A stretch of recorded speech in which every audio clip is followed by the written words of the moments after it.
बच्चों, मैं दिव्या सिंह आज आपको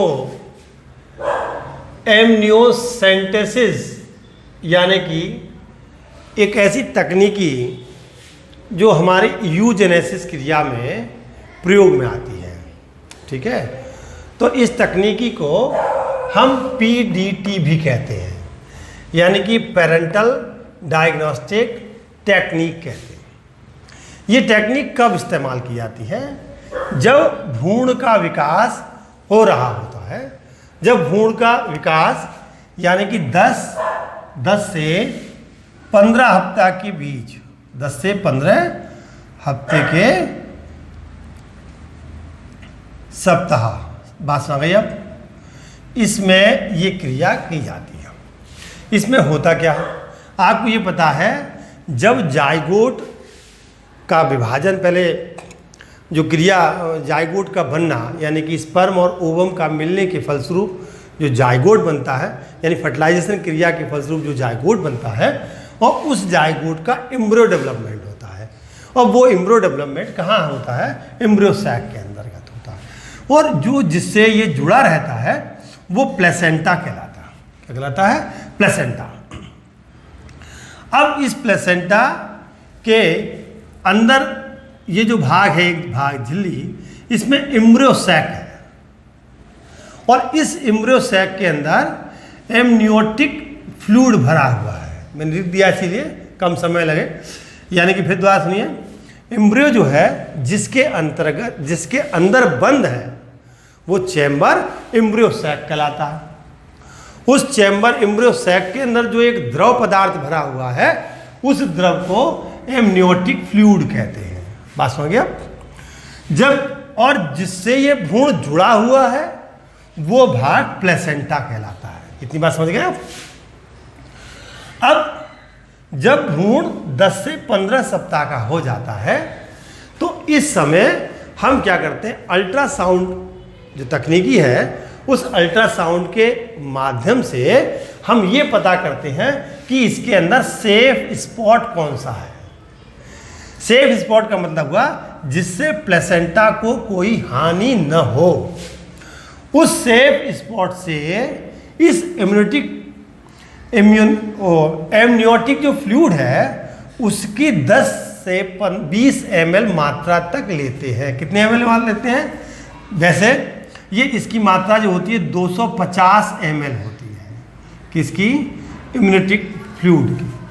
अब निडल की माध्यम से, ये मैंने नीडल इसमें प्रवेश कर दी, यानी कि नीडल जो है, नीडल के माध्यम से मैं इसमें से 10 से 20 ml फ्लूइड लूँगा। तो 10 से 20 ml इसमें से क्या ले लिया? क्या लिया? इम्यूनिटिक फ्लूइड ले लिया। ठीक है। अब इस इम्यूनिटिक फ्लूइड के अंदर क्या चीज़ है? देखो ये लिखा है, इम्यूनिटिक फ्लूइड में एम्ब्रियो के प्लेसेंटा तथा एमनियोटिक सैक से पृथक हुई कोशिकाएं होती हैं। इस प्लेसेंटा और दूसरा क्या लिखा है? Amniotic sac. ये नंबर 1 मैं ब्लैक पेन से करता हूं।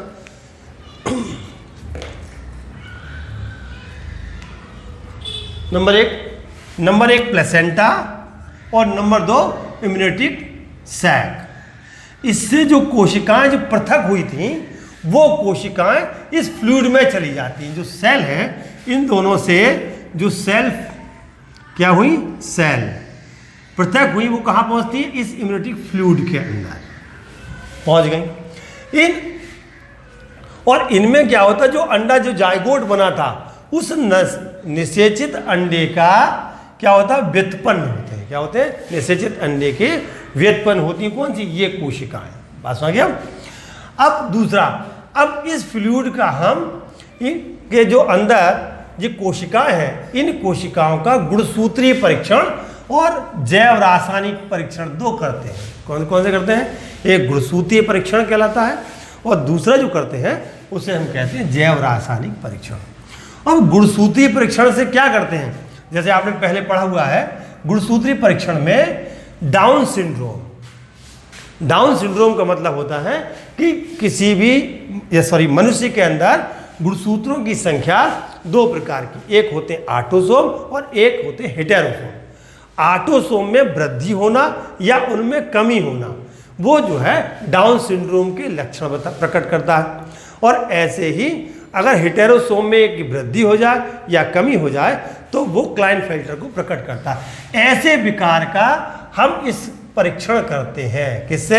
इस 10 ml इम्यूनिटी फ्लूइड से। बस हो गया। उसमें कौन सा किया?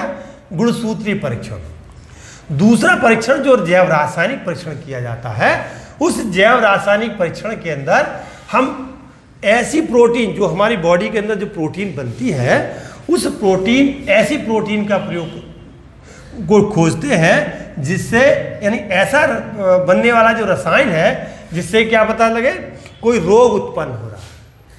जो रोग जो है, कोई रसायन जो है आगे जाकर बच्चों में रोग को बढ़ावा देगा।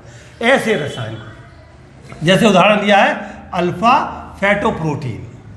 अल्फा फेटोप्रोटीन जो है न्यूरल नाल विकार को इंगित करता है। बस हो गई। तो ऐसे रोगों के बारे में हम इससे पता करते हैं, किससे? इस एमनियोसेंटेसिस विधि से, यानी कि इसीलिए इसका नाम पीडीटी रखा गया। ठीक है। अब ऐसी स्थिति में यानी मान लीजिए किसी बच्चे के अंदर, भ्रूण के अंदर ये परीक्षण हो गया, गुणसूत्रीय परीक्षण हो गया और रासायनिक परीक्षण हो गया। जैव रासायनिक परीक्षण, दोनों परीक्षण में हमें पता चला कि अगर किसी बच्चे के अंदर कोई विकार उत्पन्न है तो हम इस बच्चे को एमटीपी करा देते हैं। ठीक है, इस एमटीपी को करा देते हैं, जिससे गर्भपात कराना जो कोई कानूनी अपराध नहीं है।